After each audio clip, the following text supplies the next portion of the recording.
Hello, boys and girls, and welcome back to another episode of How to Market Your Co-Working Space the Simple Way. I'm going to invest in a jingle one day.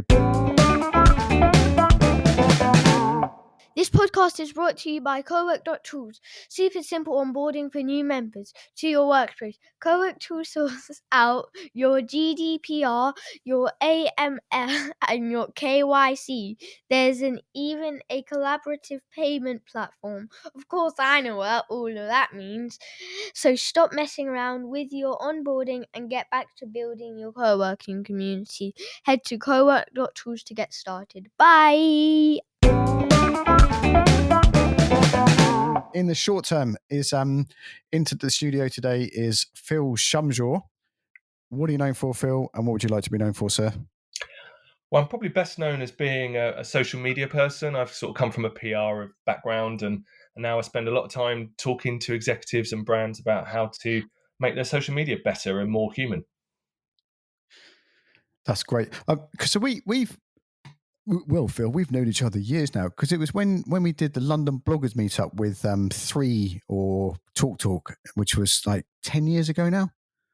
Yeah, it was Talk, and they used to have an experience centre that we could use for events. And I think I'd been running a few blogger events and met you at one of those. So yeah, it's been a few years now, but but people didn't even think about blogging. Blogger meetups, do they even happen still anymore? I don't know.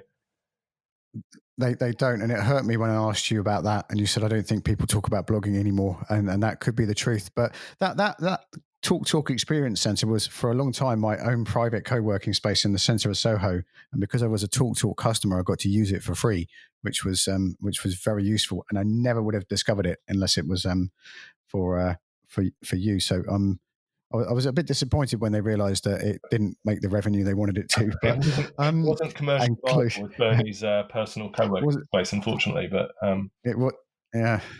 But so one of the things we're going to talk about today, and the main thing we're going to talk about today is LinkedIn. And I know I should be more on LinkedIn more, and I've from yourself and other things. It's like LinkedIn is business people looking for things to buy or sell with budget, and it's a really healthy place to be. But can you just start to share with us, like,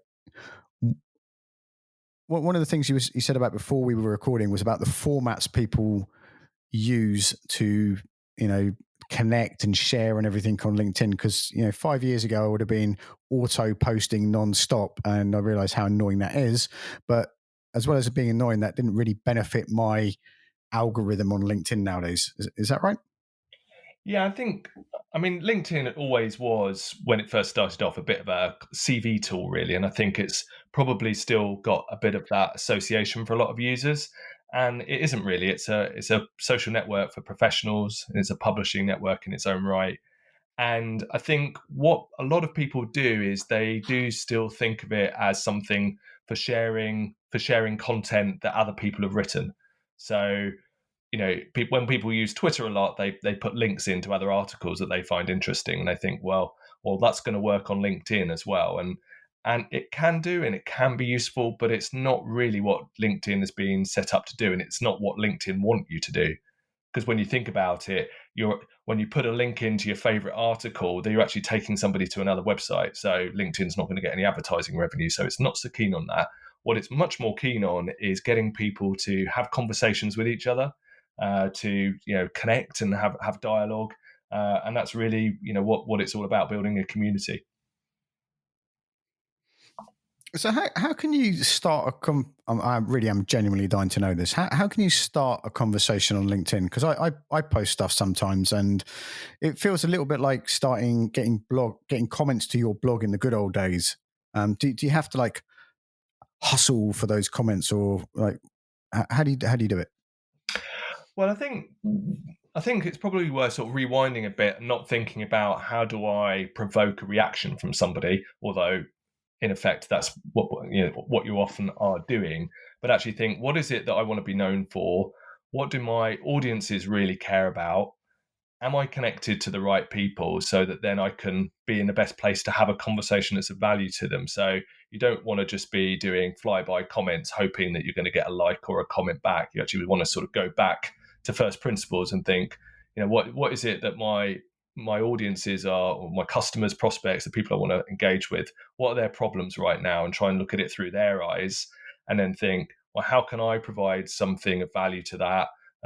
What can I offer? And am I actually credible in this space as well? I do see a lot of people commenting about all sorts of things that they don't necessarily have authority to comment about. So I might have an interest in, I don't know, fitness, but I'm not a fitness instructor, so I'm probably not the best place to comment on that on people's streams. So I think it's worth sort of working out those initial pieces first of all before you kind of dive in and start doing stuff willy-nilly. And when I make a post, I see some people, and they do get a lot of reaction on their post, but they kind of like tag everyone. And you pointed out how I was highlighting and tagging on one of my posts. And can you say a bit how to do that without being an idiot, and how to do that to genuinely, highlight, attract attention, but in a positive way? Well, when you're putting a post together, so that's the short form piece of content, you've got about 12 or 1300 characters to write what you want.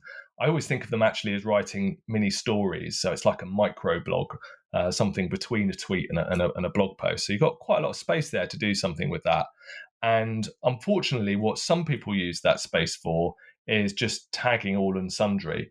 So you see those people where they write they write what they have to say, and they'll make their point, and then they'll just tag 20 names of people they know underneath that, in the hope that those 20 people will then see that. They'll see the notification, somehow feel complimented that they've been invited into this conversation, and hope that they'll answer.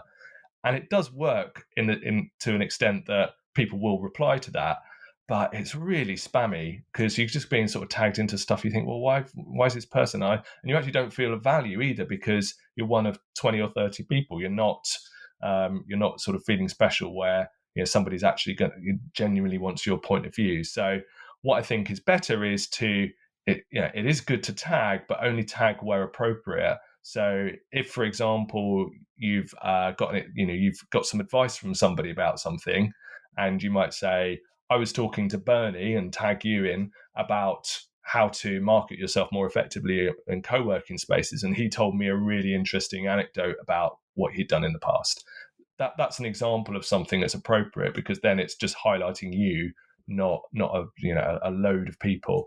And I think it's also worth thinking about how you don't necessarily have to do everything in the public eye as well. You can use the private messaging, dark social as it's sometimes called, private messaging, and some of those things, or even WhatsApp, to say, I did it today myself. I wrote an article, and then I've sent it to a few people via WhatsApp and said, I've done this. I'd be really interested in your feedback on it, with a view to actually getting them to engage with that piece rather than kind of just tagging them in public. Yeah, that dark social thing is for years has worked well.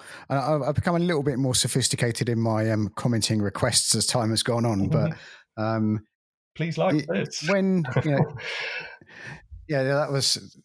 Have you still got that tweet from 2012? I actually I still do that sometimes. Sometimes if you've got a group of people, I call them your champions, and they're your fan club, the people that have always got your back. And I really don't mind if somebody that I know and like sends me a direct message and says, this is in our area. We've been talking about this over the years. Can you just like it? And I'll do that for somebody I know. I just don't want to be receiving those from dozens and dozens of people who I don't know that well. Yeah, and while we're here, there's one friend of mine who I haven't spoken to him for 3 years, and he sent me a message saying, "Can you share this?" And it was a link to a paid course.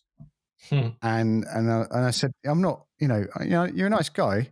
I mean, we speak more often than like every 3 years, but it'd be like Phil sending me a link saying, can you share this to your networks and your email list? And it's the Phil's paid course on, social media for enterprise technology. I'm like, why? I'm not going to, like, one, people won't buy you're not going to get a sale from me sharing that to my network. And also I'm not going to recommend something that I've never taken. Like, I might know you, but you might have done you might be drunk as you deliver the course that you're asking me to, asking people to buy. So you've got to be really, courteous about how you ask for these things.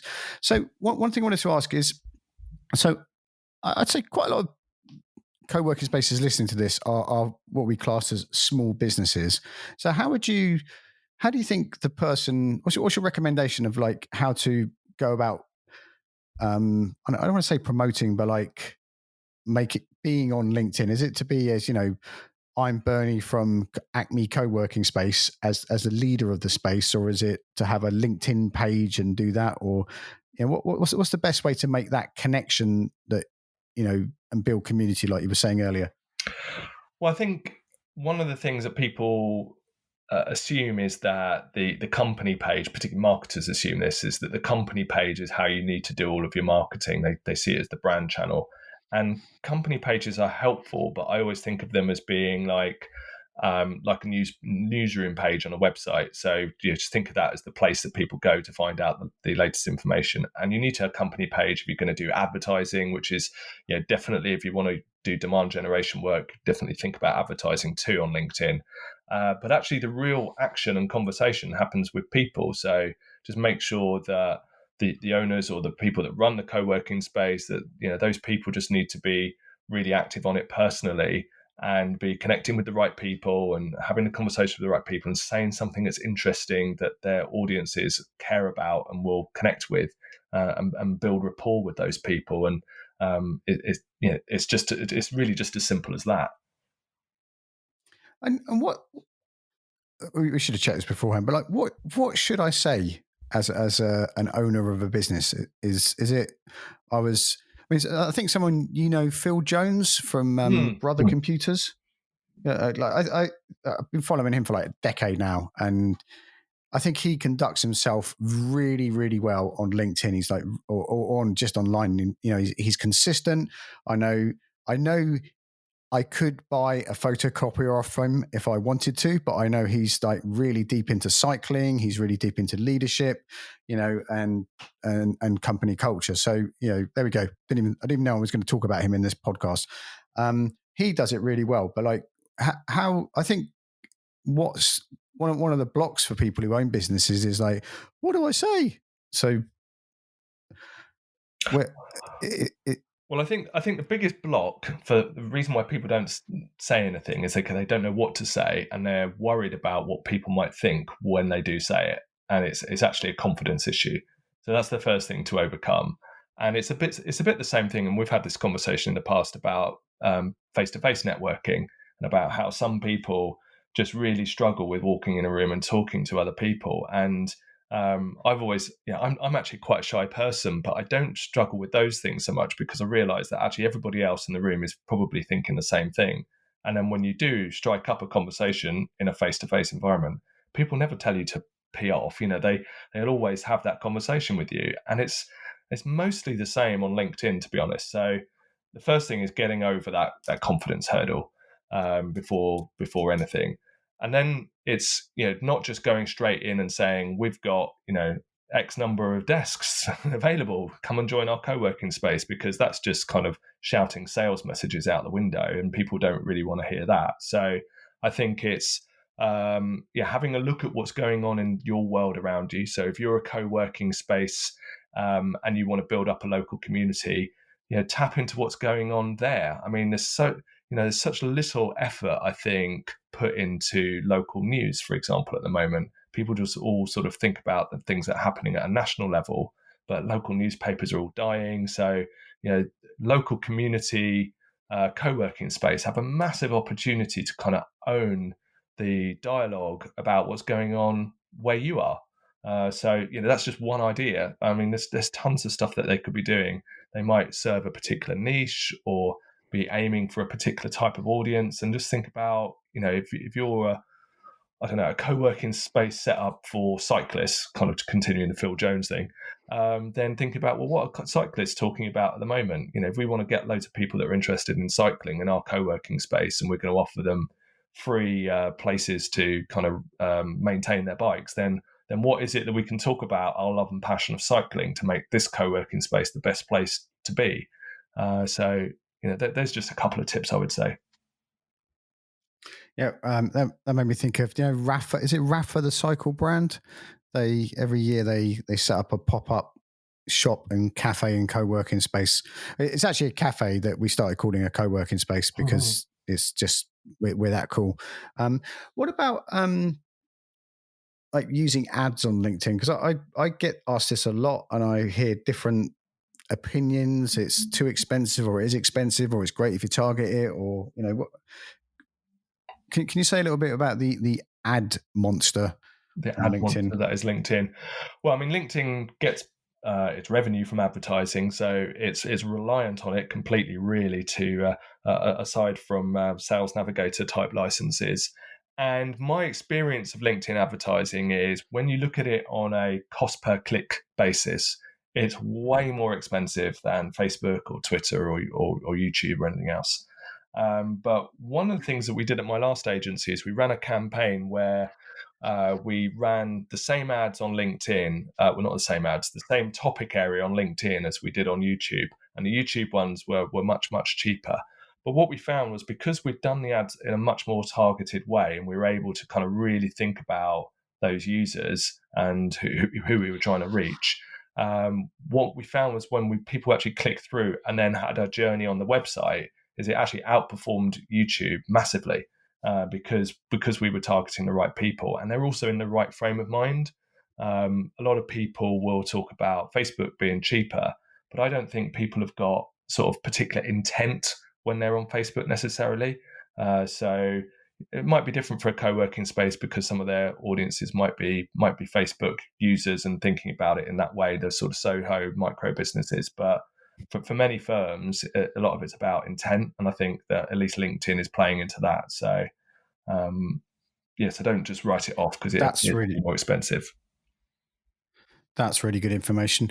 The last thing I want to check about is where are groups nowadays? Because I gave up on groups about 4 years ago, and I've noticed I haven't been invited to groups for a long time, and maybe that's just because people don't like me. But what is that something to pay attention to, or just wait for it to sort itself out?